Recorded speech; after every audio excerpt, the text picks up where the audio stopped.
Back in the heart of suburban Ohio, a man named Jason Mitchell lived a quiet, predictable life. Jason wasn't the type who turned heads when he entered a room.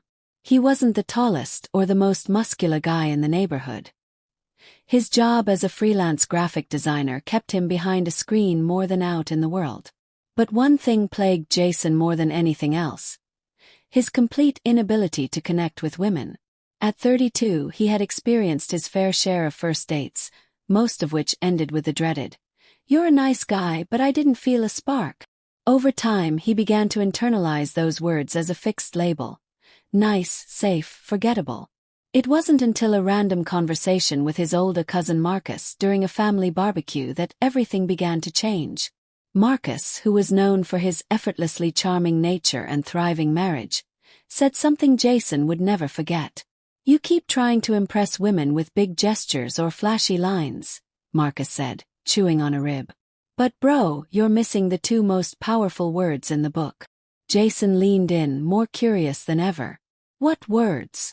Marcus looked him in the eyes and said, "I understand." Jason blinked. "That's it." Marcus nodded. "It's not just the words, it's what they mean. Most guys listen to respond. But if you listen to truly understand a woman, not judge her, not fix her, not one-up her, you become someone she feels safe with.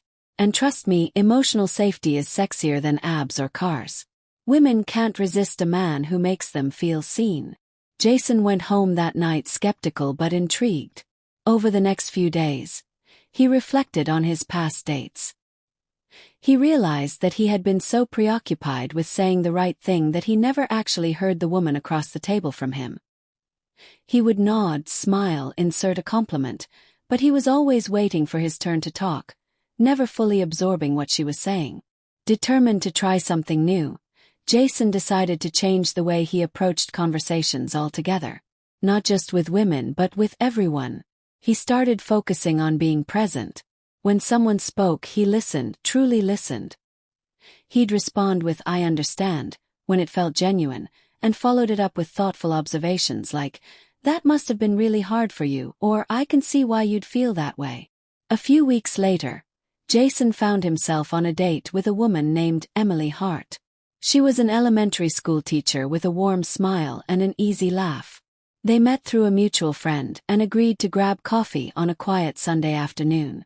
During their conversation, Emily talked about how she struggled with burnout, how the kids sometimes broke her heart, and how hard it was to feel like she was making a difference. In the past, Jason might have offered solutions or tried to redirect the conversation to something lighter.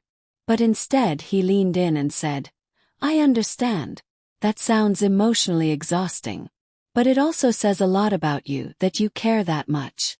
Emily looked up, her eyes softening. "Thank you," she said.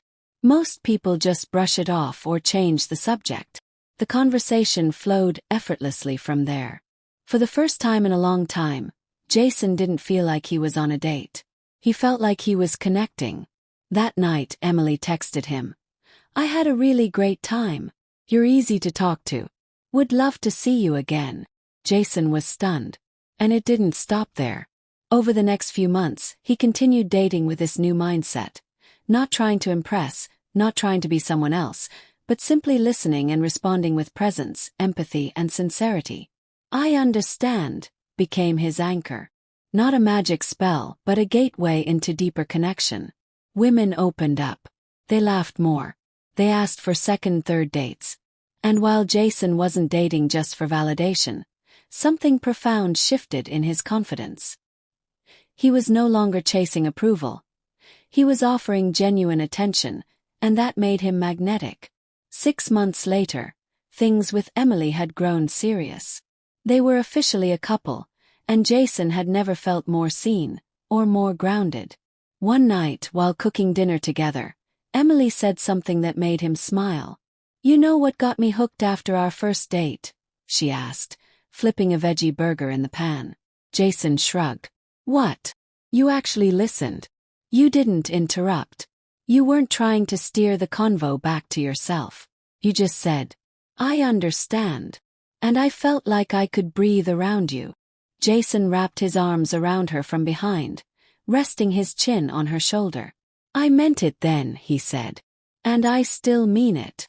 What Jason had discovered wasn't a pickup line. It wasn't manipulation. It was truth in its purest form, the power of validation. In a world full of distractions and shallow interactions, someone who offers presence becomes rare. And rarity is what creates attraction. Jason's transformation didn't come from changing his appearance or memorizing scripts. It came from something anyone could access: the courage to be fully present. The ability to say, "I understand," not as a formality, but as a sincere reflection of emotional intelligence. Years later, Jason and Emily stood hand in hand at the altar, promising a lifetime of communication, connection, and compassion. His journey had started with rejection and self-doubt, but led him to love through the quiet strength of two simple words. And perhaps that's what most men never realize. It's not about magic tricks or fake confidence. It's about being real, being kind, and being aware enough to show someone they're heard. Because sometimes the most attractive thing you can say isn't "you're beautiful" or "I want you."